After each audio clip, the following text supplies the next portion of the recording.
What's up, YouTube? It's your boy Nash here. Welcome back to the channel. Now before we get started with today's very heartbreaking episode, heartbreaking video, the road to 200 subs has now come to a close, and we're now on the road to 500 subs. Excuse me. Who knows? Maybe we might hit 500 subs by the end of the summer. Only time will tell. But as I have said in previous videos, if this channel does get to 500 subs, I will open up this Korean LOB booster box in its entirety on the channel that I got from my partners at Collector Store. So be sure to check them out. Link and address will be in the description below. By checking them out, not only does it support them, it also supports the channel, and I would greatly appreciate it. On the hopes to potentially pull a Blue Eyes White Dragon, a Dark Magician, a Red Eyes Black Dragon, a piece of Exodia, Monster Reborn, Pot of Greed.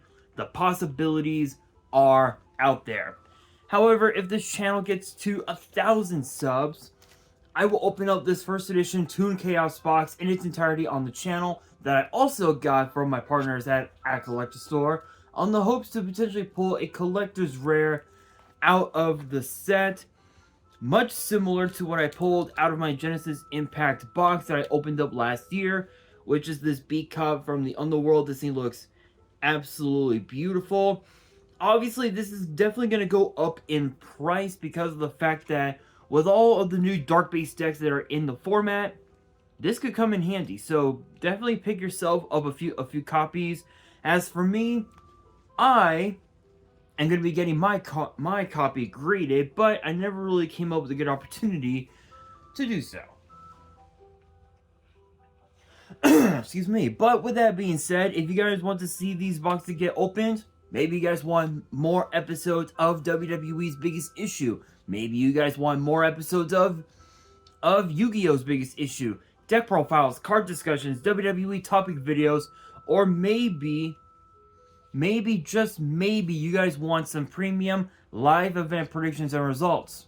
Well, if you guys want all of that and more, my channel is the place to be. So if you guys are new to the channel, and I know that a lot of you guys are, because more than 80% of you guys, literally over 80% of you guys, are watching the content, but you guys aren't even subscribed. And to top it all off, we got to get more women to watch the content as well. So if you guys are watching the content, you like the content, and you want more of the content, but you guys haven't subscribed yet, then make sure you guys do indeed subscribe to the channel. Turn on the notification bell, smash that thumbs up button on this video, and as always, make sure you guys are following me on all my social media. My ads will be in the description below, as will the info to my fan mail. It will also be in the description as well. And I want you guys to post in the comments below answering the question of the day, which is this: who would you consider to be the most underrated female WWE superstar of all time? Let me know down in the comments below. And speaking of female talent, today's video, unfortunately, someone has been pulled away from WWE's active roster due to some health issues, and that person is none other than Raquel Rodriguez. I know what you're thinking. You're thinking, wait a minute, why? What's going on? Why is Raquel being taken out? What's happening? Well,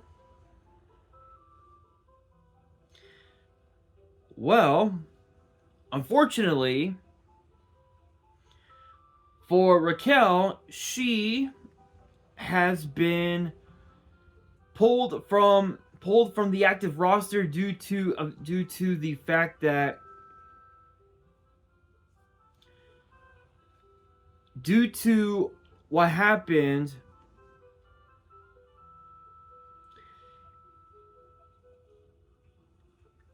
at Elimination Chamber. And I know what you're thinking. You're thinking, wait a minute, what's going on?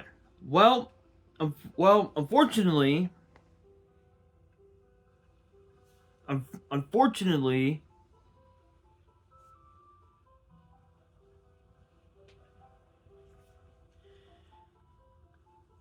for Raquel, what happened was that Raquel competed in Perth, Australia, and unfortunately, it didn't really work out so well for Raquel Rodriguez as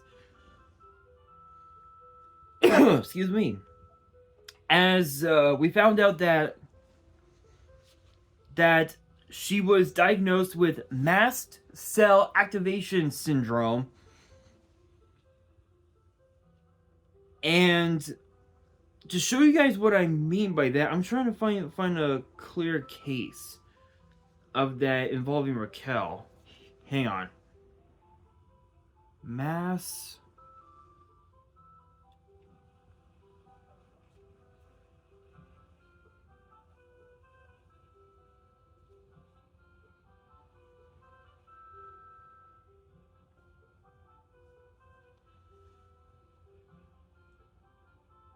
cell activation. Here we are. So I'm looking up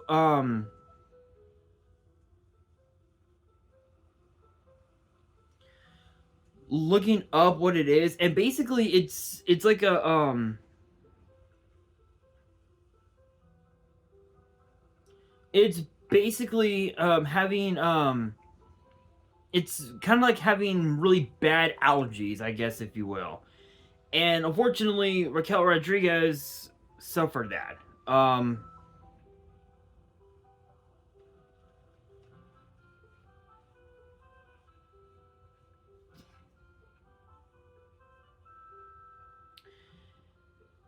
it wasn't pretty. I can guarantee you that right now. It was not pretty at all. I'm trying to let me see.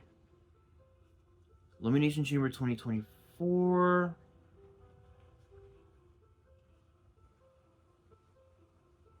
Photos. Here we are. This might help me.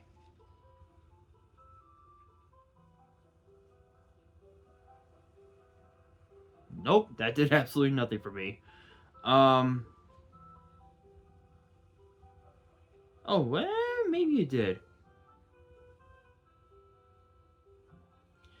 Maybe it did. Anyway, oh, here we are. Here we are. This ought to help me. Okay, here we go. So this is what happened with Raquel Rodriguez, and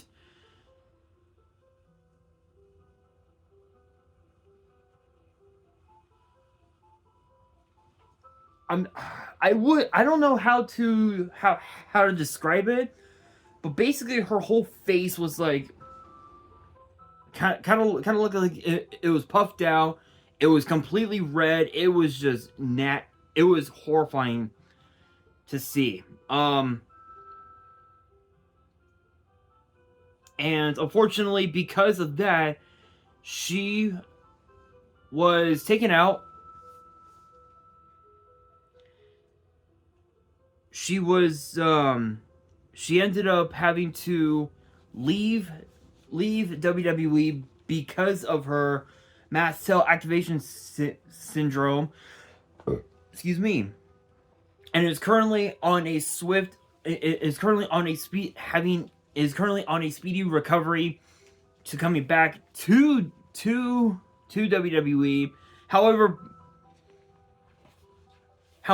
unfortunately, for a lot of you Raquel Rodriguez fans out there who are thinking that she'll be back in WWE, within a few weeks or something,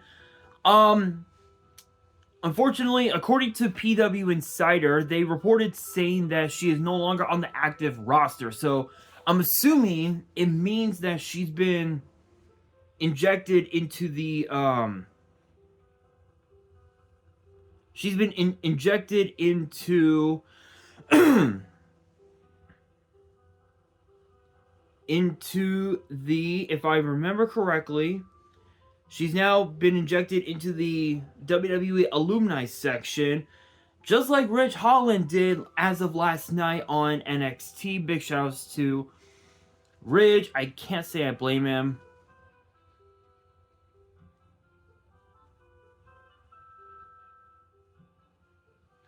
I can't say that I blame him for that, but as far as Raquel Rodriguez,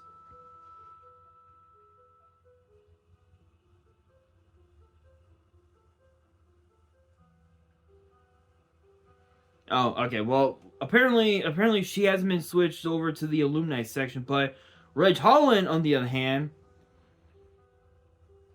has been switched over to the alumni section. So I don't blame him for that, but yeah, apparently PW Insider has reported that she's no longer on the active roster, and ironically enough, back in January, she disclosed her diagnosis, which is marked by allergic reactions like hives, swelling, and respiratory difficulties, and this prompted her hiatus from WWE as she prioritized. Obviously, she considered her health priority number one, which I don't blame her. I don't blame her whatsoever.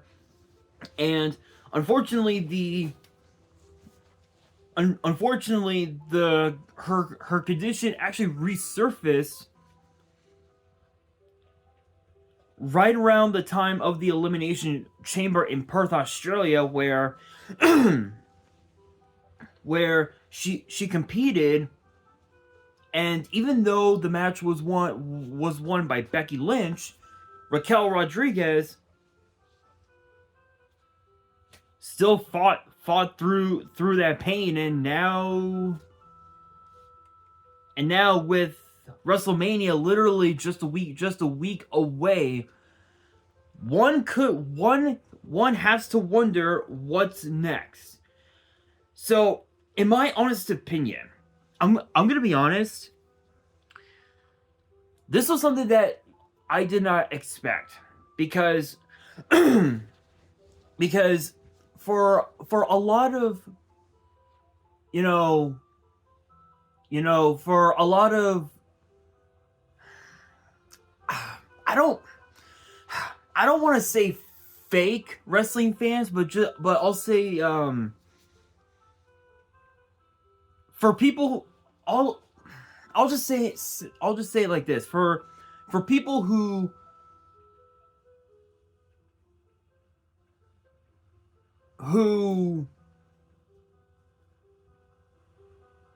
think that the injuries are fake. Let's say, I'll just say like that.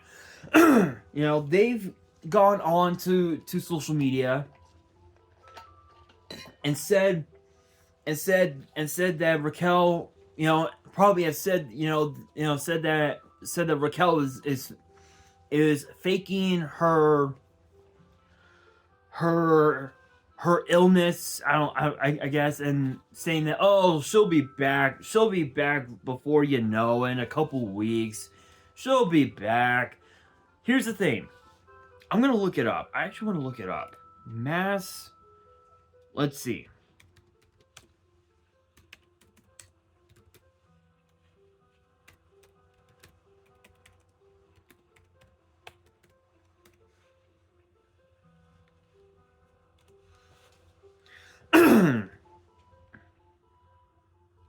Mast cell. Okay, so it says here. Let's see here. A condition in which the patient experiences repeated episodes of the symptoms of anaphylaxis, which are basically allergic symptoms such as hives, swelling, low blood pressure, difficulty breathing, and severe diarrhea. Yeah, literally. I know I said it, but this is something that definitely needed to be brought up. So honestly, people may think that these types of illnesses are all fake and it's all bullshit and blah blah blah, and and saying that Raquel's faking it. Understand that even though these guys are professional wrestlers, these guys are WWE superstars, they're still people at the end of the day. And and Raquel Rodriguez has prioritized her health as number one, and I don't blame her. I don't blame her. If I was working with WWE and I had that kind of illness, I would have done the exact same thing. I would have walked out of WWE and said, you know what? I need time to myself. I need to get better. I would have done the exact same thing. But as far as as far as her coming back to WWE, there's really no timetable as to when we can see her back in WWE. However, the only thing I can say is that Raquel Rodriguez is arguably, in my opinion, one of the fastest rising stars on the entire Raw roster. Obviously, yes, you do have, Tiffany Stratton, who's already rose to mega stardom. Already, which is absolutely insane. Excuse me, but to be fair, when you really think about it, Raquel Rodriguez had only missed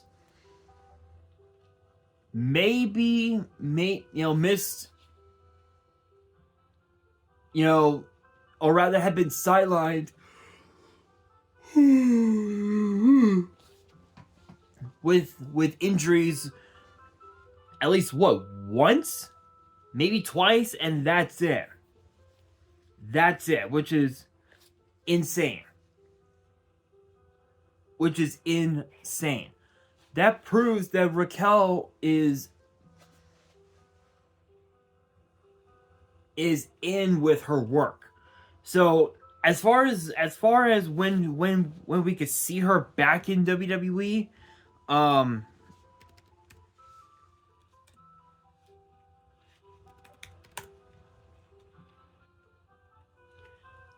honestly, it's hard to say.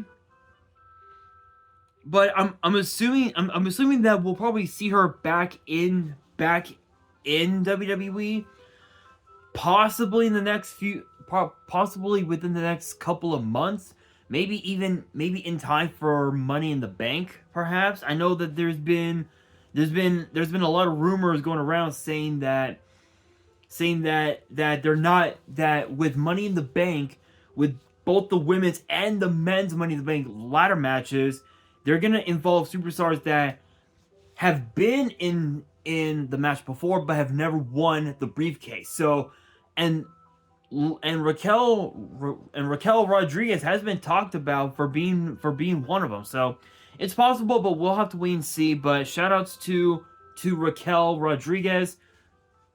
Here's to a very speedy recovery, and who knows what will be next for her, but we'll just have to wait and see. But with that being said, that will do it for today's video. Hopefully you guys enjoyed. If you did, make sure you guys smash that thumbs up button. If you guys are new to the channel and you guys want more WWE topic videos in the future, make sure you guys subscribe to the channel, turn on the notification bell, and follow me on all of my social media. My ads will be in the description below, as will the info to my fan mail. It will also be in the description as well. And on that, this is your boy Nash, signing out.